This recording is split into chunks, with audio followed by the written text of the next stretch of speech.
Hello दोस्तों, Dalip Hindi shorthand classes में आपका हार्दिक स्वागत है। दोस्तों, आज की डिक्टेशन आशुलिपि उच्च गति अभ्यास खंड 2 रामधारी गुप्ता से बोली जाएगी। डिक्टेशन की गति 100 शब्द प्रति मिनट होगी। डिक्टेशन स्टार्ट करते हैं 5 सेकेंड बाद।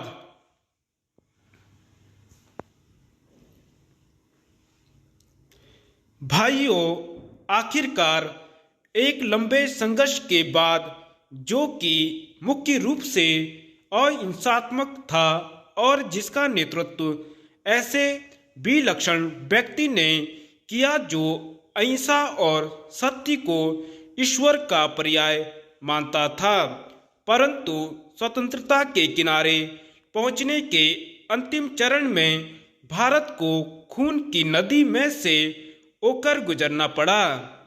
और यह नदी भारतीयों ने ही खोदी थी तथा इसमें भारतीयों का ही खून बह रहा था। अभूतपूर्व पैमाने पर लोगों का निष्क्रमण हुआ। पुरुषों, स्त्रियों, बच्चों, बूढ़ों, बीमारों समेत 1 करोड़ व्यक्ति जिनके शरीरों से खून चूकर भारत की भूमि तक को रंग रहा था, भारत के एक ओर से दूसरी ओर गए। उन्होंने अपने पीछे न केवल मकान और जमीनें छोड़ी, बल्कि अपने घर के व्यक्तियों के मृत शरीर भी छोड़े।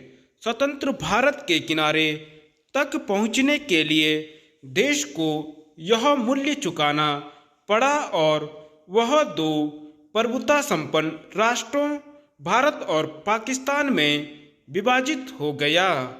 यह 15 अगस्त 1947 की बात है। कांग्रेस ने, जो वास्तविक रूप से 1885 से भारत की राष्ट्रीय वाणी थी, हमेशा भारत की एक राजनीतिक इकाई के रूप में संकल्पना की थी।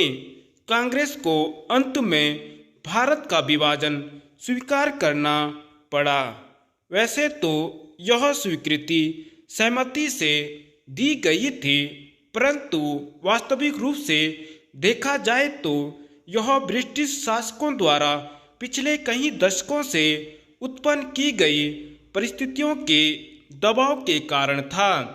फूट डालो और राज करो की नीति पहल अलीगढ़ मुस्लिम कॉलेज की स्थापना के साथ शुरू की गई।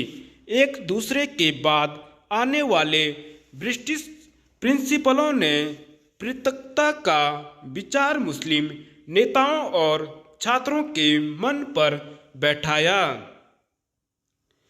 सर सैयद अहमद को विभाजन मूलक विचारों को फैलाने के लिए उनसे हर प्रकार की मदद मिली।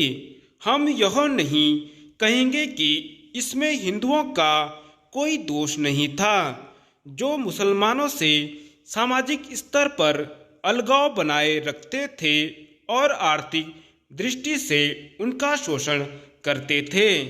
अलीगढ़ कॉलेज के अधिकारियों को अपने उद्देश्य की पूर्ति के लिए उपजाऊ भूमि मिली। यह सब कुछ पिछली शताब्दी के अंतिम वर्षों में हुआ। इन्होंने सोच समझकर राष्ट्रीय मुसलमानों की उपेक्षा करने की नीति अपनाई।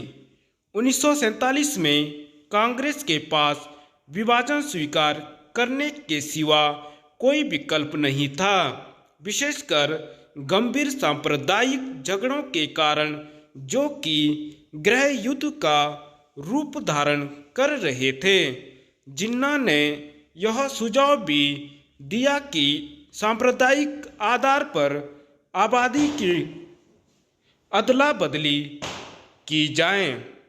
शायद यह बेहतर समाधान होता, क्योंकि इससे शायद वे क्रूर कृत्य न होते जो बहुत लंबे काल तक पड़ोस में रहने वालों के साथ उनके पड़ोसियों ने किए।